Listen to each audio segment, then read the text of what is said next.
Sebuah video memperlihatkan dua orang gadis sedang berusaha bertindak usil mengerjai temannya sedang menonton dan langsung kena karma viral di media sosial.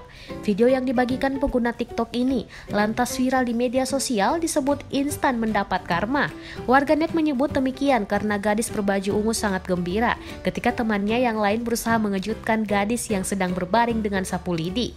Ternyata gembiranya tidak berlangsung lama akibat kaki gadis yang berbaring langsung mendarat pada wajahnya.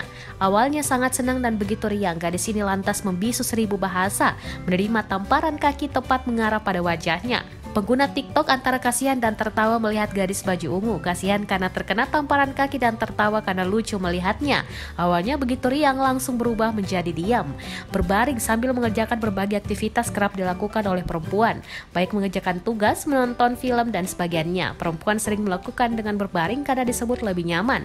Sedang nyaman berbaring, tiba-tiba saja dua orang temannya ini malah mengerjai dengan sapu lidi untuk berencana mengejutkannya. Postingan yang disebut auto kena karma ini diunggah oleh pengguna TikTok @ahleon pada hari Sabtu, 18 Oktober 2020.